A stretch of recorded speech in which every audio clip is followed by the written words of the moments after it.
Bueno, continuamos entonces en este panel 2 de nuestro foro de filosofía con la ponencia Constantino Cavafis o la fatalidad por Andrés Álvarez.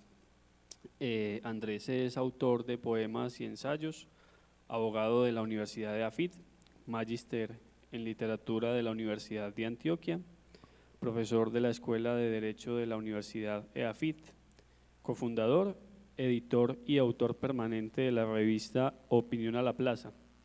Textos suyos de distintos géneros han sido publicados en medios nacionales y extranjeros, como Ecos, 15 poetas antioqueños, una antología, Paisaje inacabado, antología de poesía colombiana, La flor en que amaneces, antología de poesía hispanoamericana, revista Prometeo, El Espectador, La silla vacía, Liberoamérica, La poesía alcanza para todos, periódico del Festival Internacional de Teatro de Manizales, entre otros. Ha participado en distintos eventos y festivales de poesía, entre ellos el Festival Internacional de Poesía de Medellín. Adelante Andrés, bienvenido. Bueno, les agradezco mucho la asistencia y hago un reconocimiento a Ricardo y a Paula por mantener vivo este espacio tan importante para el pensamiento. Voy a iniciar la charla Constantino Cavafis o la fatalidad con el fragmento de uno de sus poemas más conocidos, La ciudad. Lugares nuevos no hallarás otros mares. La ciudad irá tras de ti, en sus calles pasearás las mismas, y en los mismos barrios envejecerás. Se te verá en estas casas acabarte, y siempre llegarás a esta ciudad. Para otra parte no esperes, no hay barco ya ni senda para ti. Lo mismo que tu vida, la perdiste aquí, en esta esquina, la perdiste en todos los lugares. Constantino Cavafis, como en una especie de hecho que él mismo hubiera escrito, nació y murió en la ciudad de Alejandría. Un mismo día, el 29 de abril, nació en el año de 1863 y murió en el año de 1933, a los 70 años de edad. Y habitó esta ciudad que es un puerto fundamental del Nilo y que además ha sido una de las ciudades más importantes de la antigüedad. Irene Vallejo hablaba de Alejandría como la ciudad de los libros y de los placeres. Y Constantino Cavafis definitivamente aportó a esta idea de la ciudad. Que sea la ciudad de los libros es pues ya conocido el hecho de que fue la ciudad que albergó la biblioteca más impresionante de la antigüedad, albergó el Museo de Alejandría que tuvo pensadores tan importantes como Euclides, Aristarco de Samos, Erastótenes, Hipatia, y donde se desarrolló una especie de globalización primitiva a la que se denominó el helenismo, que con la dinastía de los Ptolomeos llevó toda la tradición griega desde Roma, pasando por Egipto, hasta finalmente llegar a lugares tan lejanos en Asia como lo que hoy en día es India y Afganistán. Pero además, una ciudad cosmopolita y por lo tanto una ciudad donde los placeres en sus burdeles ha sido cuestión histórica de todos los tiempos, y específicamente la poesía de Constantino Cavafis hace un relato muy amplio y maravilloso de esa situación. Más aún que él conocía muy bien los burdeles de la ciudad, donde ejercía esos placeres, como él los llamaba, prohibidos y severamente despreciado por todos. Y esos placeres, pues, de los que él habla, están ampliamente retratados en su poesía. Cavafis murió en el año de 1933 de un cáncer de laringe, y este hecho le permitió preocuparse por dejar una obra muy acabada, seleccionada, y finalmente esa selección que él hizo de sus poemas fue publicada 2 años después de su muerte en 1935. Antes no publicó ningún poemario. De resto, sus otros poemas los ocultó con mucho celo, y por fortuna para nosotros el celo del autor fue traicionado, y a partir de 1935 fueron apareciendo ediciones ampliadas de sus poemas, con poemas inéditos, con poemas inconclusos y también con poemas que se atribuyeron a él, no sin rigor filológico. En mi caso particular, la obra de Constantino Cavafis ha sido una especie de tabla de náufrago que siempre consulto en los momentos de tristeza o de dificultad. Y el poeta ya lo mencionaba en un poema muy bello que se titula Melancolía de Jasón de Cleandro, poeta en Comagene, 595 después de Cristo. A ti recurro, arte de la poesía, que sabes de algún modo de remedios, intentos de letargo del dolor con palabras y fantasía. Herida es de un puñal abominable. Trae tus remedios, arte de la poesía, que hacen que la herida un instante no se sienta. Pero, ¿qué tiene de terapéutica una obra que está llena de referencias históricas y míticas y de las nostalgias de un erotismo proscrito que siempre desembocan en el desastre? En efecto, la obra de Cavafis presenta, explora, reflexiona sobre la fatalidad como uno de los elementos, de los atributos ineludibles de la existencia humana, frente a la que no hay otro remedio que atravesarla y asumirla. De modo que la fatalidad humana es el único lugar donde los seres humanos podemos conquistar esas cosas que llamamos libertad, justicia o felicidad. Y es muy especial la manera en que Cavafis habla acerca de este tema de la fatalidad, porque él en buena medida asume el mito, específicamente la tradición griega, para hacer una reflexión sobre este tema, una reflexión que no carece de rigor filosófico, sino que precisamente esta presencia del mito enriquece esas posibilidades reflexivas. Como dice Enrique Dussel, la filosofía ha explorado, por supuesto, el mundo a través de categorías conceptuales. Incluso cuando se ha intentado delimitar una filosofía occidental e incluso negar otras tradiciones filosóficas de otros lugares del mundo, se dice que la primera filosofía fue la filosofía griega, porque esta filosofía fue la que logró construir categorías conceptuales filosóficas. Pero esto es un error, y un error porque otras poesías regionales también utilizaron categorías conceptuales filosóficas. La filosofía de los pueblos originarios de América, la filosofía bantú africana, la filosofía de la India, de China. Pero no solo esto, al igual que en estas otras filosofías, en el pensamiento griego, hay una importantísima presencia del mito. Pero el mito de ninguna manera es inferior en términos reflexivos a estas categorías conceptuales filosóficas, porque el mito también es una especie de racionalidad, un tipo específico de racionalidad que es una racionalidad simbólica. Y si por un lado las tradiciones filosóficas ganan en precisión cuando utilizan categorías conceptuales filosóficas, cuando utilizan esa racionalidad simbólica del mito, ganan en sugestión. Y la obra de Constantino Cavafis es una obra tremendamente sugestiva, y si tiene una capacidad amplísima de reflexionar, es justamente porque a través del mito ya no crea un conocimiento conceptual, sino que crea un extrañamiento y una desautomatización de las experiencias cotidianas que tenemos los seres humanos, y eso hace que volvamos una y otra vez sobre esos asuntos que a veces pasamos desapercibidos y que los podamos tratar con una mayor profundidad.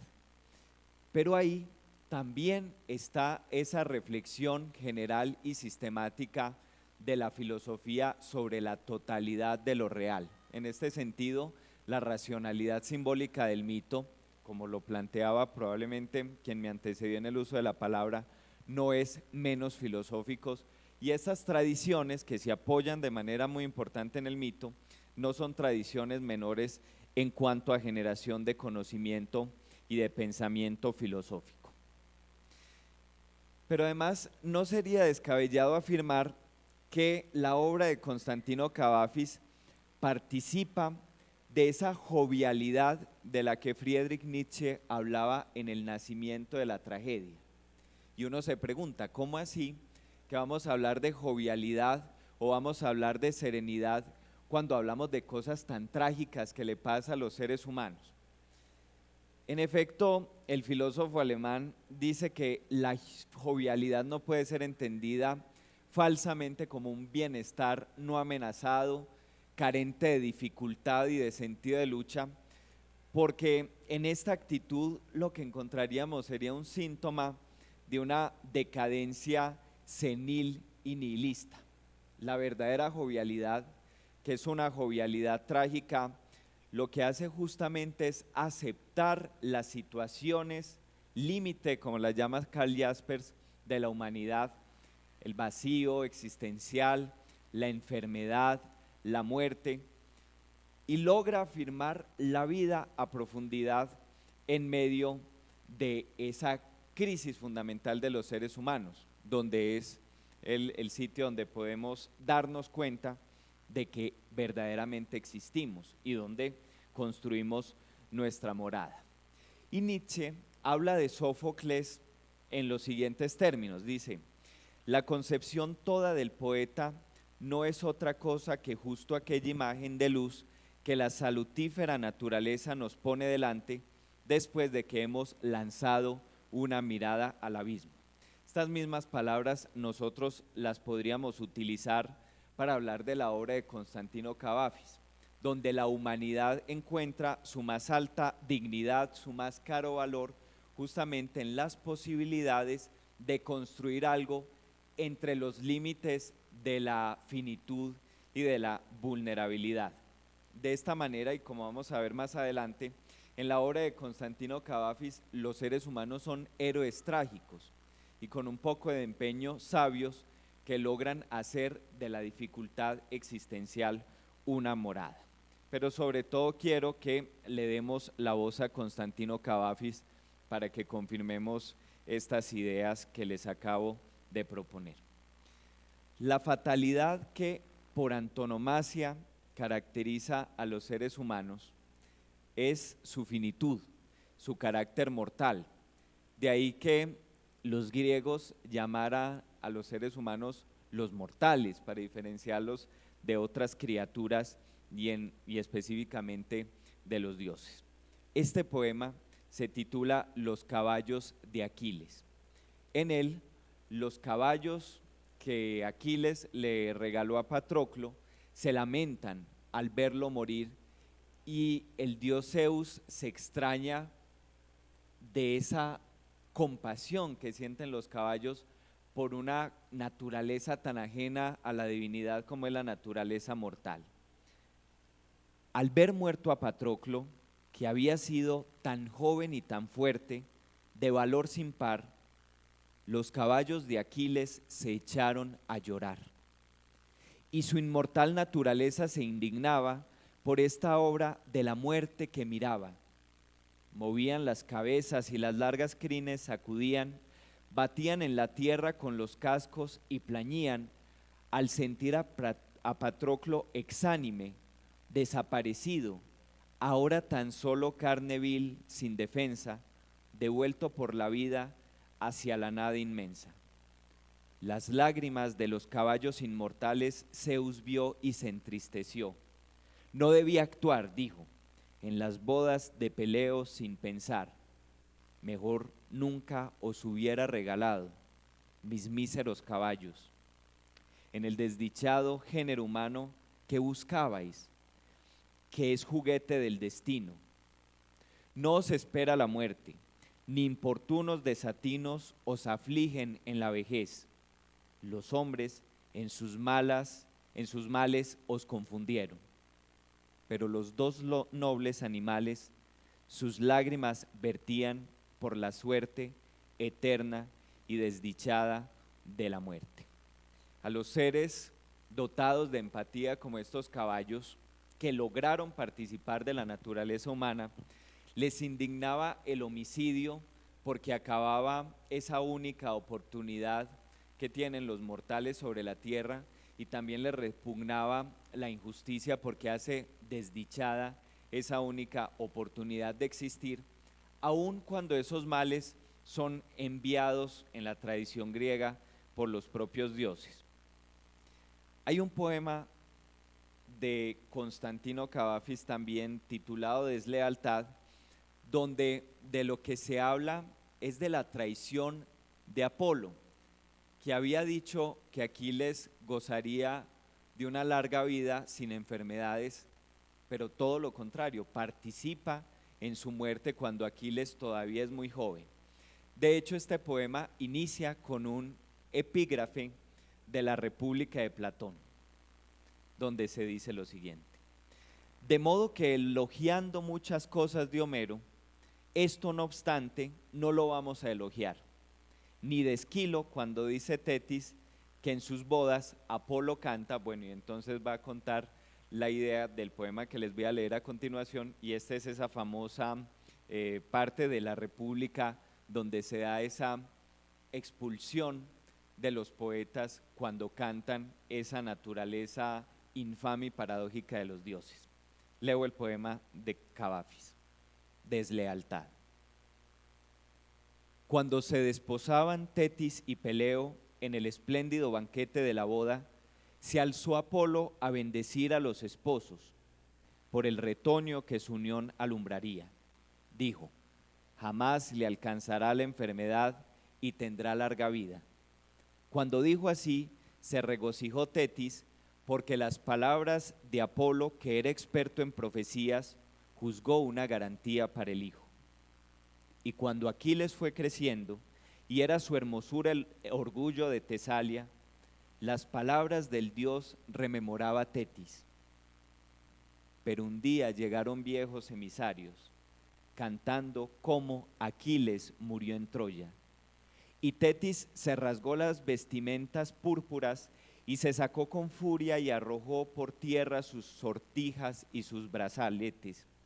Y en su dolor recuerda los antiguos hechos y preguntó qué hacía el sabio Apolo, dónde rondaba el poeta que en los banquetes también hablaba, dónde aquel profeta, mientras mataban a su hijo en plena lozanía. Y los ancianos le respondieron que Apolo, él en persona, había descendido a Troya y mató a Aquiles junto a los troyanos. Pues ni siquiera la palabra de los dioses es garantía frente a las incertidumbres y las circunstancias de la muerte inevitable. Y esta palabra de los dioses no representan garantía o porque los dioses no existen, o porque aunque existen no se ocupan de nosotros, o porque aunque se ocupen de nosotros no podemos entenderlos. En el poema El plazo de Nerón, Cavafis cuenta cómo el emperador Nerón no logra entender el contenido del oráculo.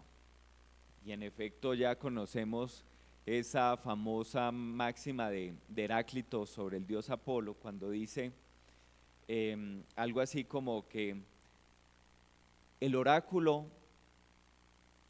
cuyo dios está en Delfos no dice nada y no oculta nada, solo señala. Pues efectivamente Nerón no entendió estas señales. El plazo de Nerón.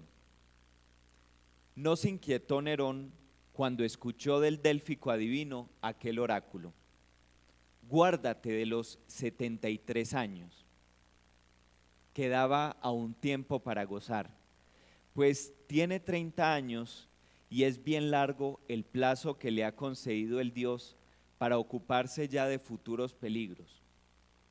Ahora a Roma volverá un tanto fatigado, pero tan felizmente fatigado de este viaje que ha sido todos días de placer, por teatro, por jardines, por gimnasios, las noches de las ciudades de Acaya. Hay de cuerpos desnudos el placer, hay sobre todo, así Nerón. Y ya en Hispania, Galba reúne y ejercita sus tropas escondidas, el viejo de los 73 años.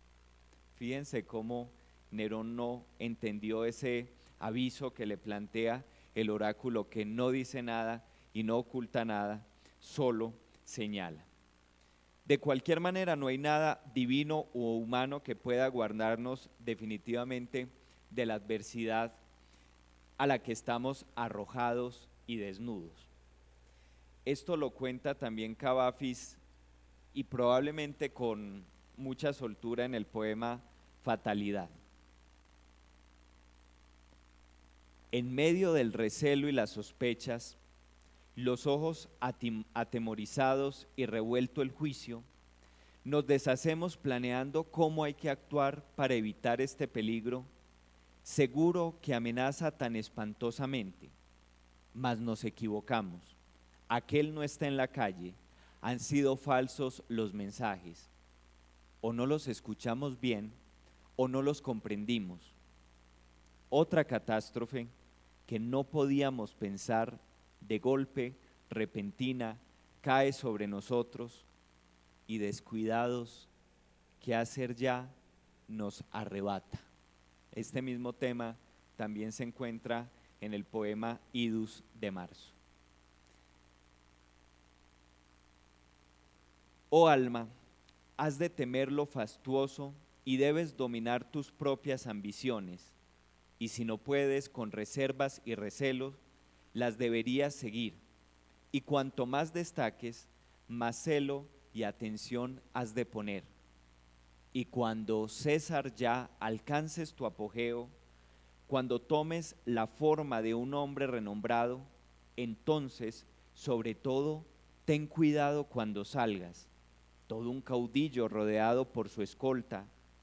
Si por casualidad se acerca de entre el vulgo un tal Artemidoro que trae una carta y dice apresurado: lee urgente esto, son cosas importantes que han de interesarte, no dejes de pararte, ni de atrasar cualquier empeño ni entrevista, no dejes de apartar a los que te saludan y te hacen reverencias, ya los verás más tarde, que espere el Senado también.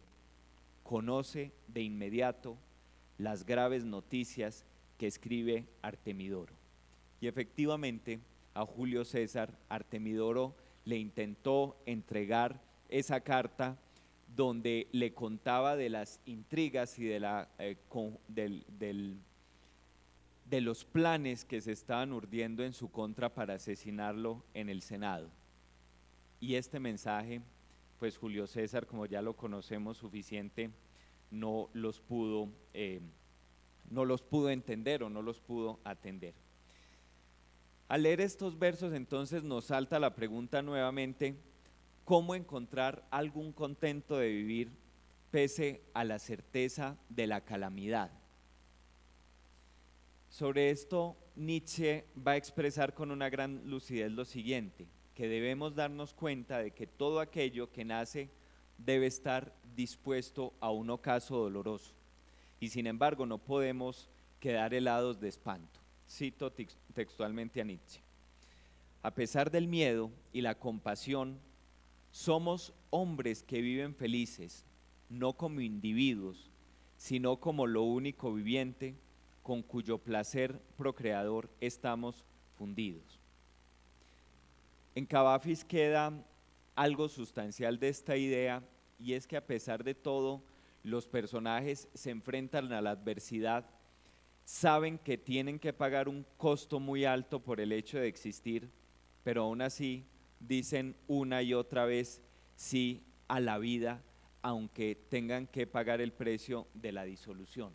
Y esta disolución no solamente es la disolución de la muerte, sino que también es la disolución de los amores perdidos, de los seres amados que se pierden, de, en fin, pues todos los momentos que van quedando atrás y son irrecuperables. Este poema no es de tema mítico, pero me parece que ilustra esta idea. El sol de media tarde. Ay, esta habitación, qué bien que la conozco. Ahora se alquilan esta y la contigua como oficinas. Todo el edificio ahora alberga agencias, compañías y despachos. Ay, esta habitación, qué familiar me es. Aquí estaba el sofá junto a la puerta, con una alfombra turca a sus pies, cerca un estante y dos jarrones amarillos. A la derecha, no, al frente un mueble con espejo, y en el centro la mesa en que escribía y las 3 sillas cómodas de paja, y junto a la ventana aquella cama en la que nos amamos tantas veces. Habrán ido a parar a cualquier parte aquellas cosas. Y junto a la ventana aquella cama, el sol de media tarde le llegaba a la mitad.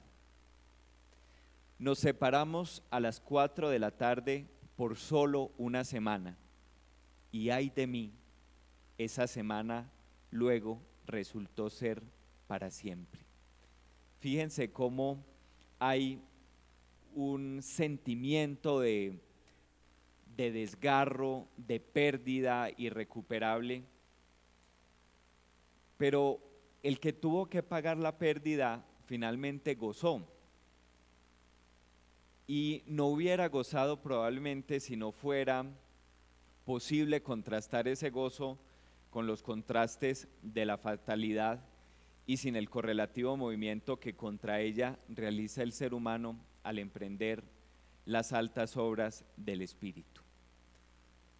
Este pensamiento trágico que aparece en Cavafis es un pensamiento trágico no en el sentido de negar la existencia, sino en el sentido de lograr afirmar la existencia con todo lo que implica, pagar si se quiere, con la disolución incluso, con el desgarramiento, ese gran bien que es el bien de vivir.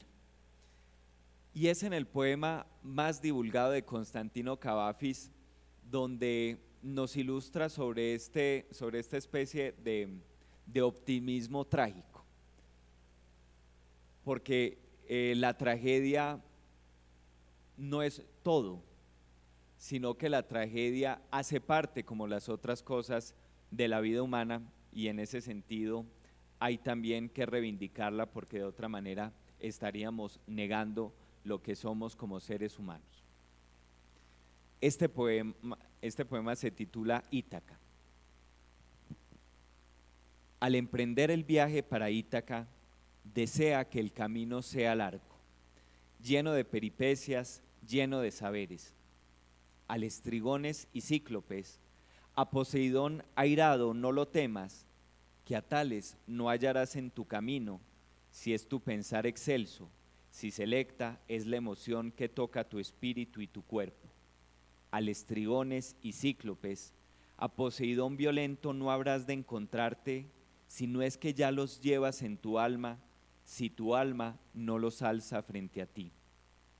Desea que el camino sea largo, que sean muchas las mañanas de verano en las que con qué regocijo, con qué gozo, llegues a puertos vistos por primera vez.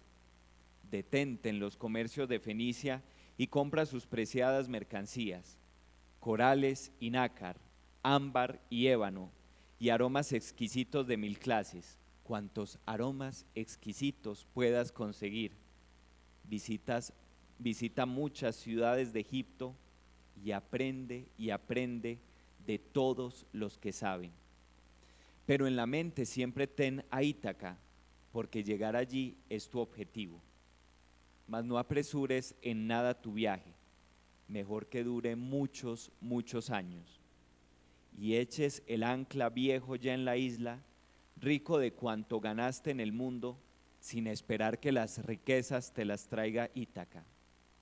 Que Ítaca te ha dado el viaje hermoso, sin ella no emprendieras el camino, pero no tiene ya nada que darte.